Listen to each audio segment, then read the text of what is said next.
अस्सलाम वालेकुम वरहमतुल्लाहि वबरकातुहू। आज हम आपके सामने कुरान का पैगाम के सिलसिले का 10वां हिस्सा पेश कर रहे हैं। इस वीडियो में हम सब्र और शिक्र की अहमियत पर रोशनी डालेंगे, जो कुरान मजीद की नहायत अहम तालीमात में से हैं। इस्लाम में सब्र को बहुत आला मकाम दिया गया है। अल्लाह ताला ने कुरान मजीद में बारहा सब्र करने वालों के लिए अपनी रहमत और अजर का वादा किया है। सब्र का मतलब है अल्लाह की रजा पर राजी रहते हुए मुश्किलात और आजमाइशों का साबित कदमी से सामना करना। अल्लाह ताला कुरान में फरमाते हैं, बेशक अल्लाह सब्र करने वालों के साथ है। इस आयत से जाहिर होता है कि अल्लाह की मदद सब्र करने वालों के लिए खास है। सब्र दिल को सुकून बख्शता है और अल्लाह की कुर्बत का जरिया बनता है। सब्र करने वाला इंसान मुश्किलात को बहादुरी से झेलता है और अल्लाह ताला उसकी जिंदगी में आसानियां पैदा फरमाता है।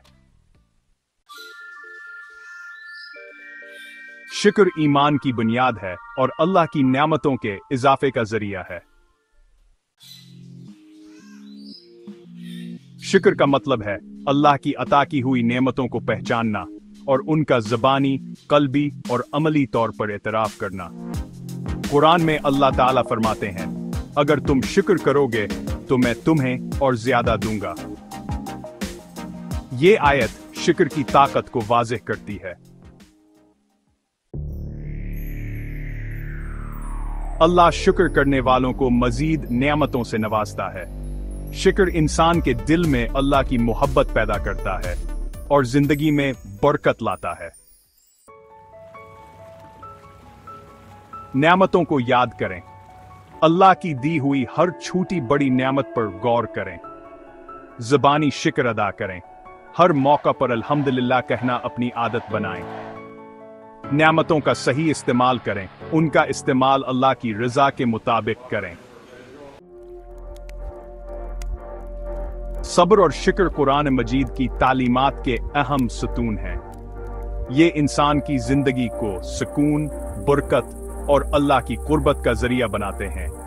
जब हम सब्र के साथ अपनी मुश्किलात का सामना करते हैं और हर हाल में अल्लाह का शिक्र अदा करते हैं, तो अल्लाह ताला हमें दुनिया और आखिरत में कामयाब फरमाता है।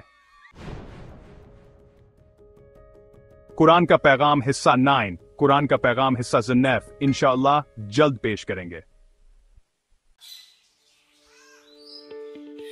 अल्लाह ताला हमें सब्र और शिक्र की हकीकी अहमियत समझने और इन पर अमल करने की तौफीक अता फरमाए। आमीन। जज़ाकुमुल्लाह खैरन।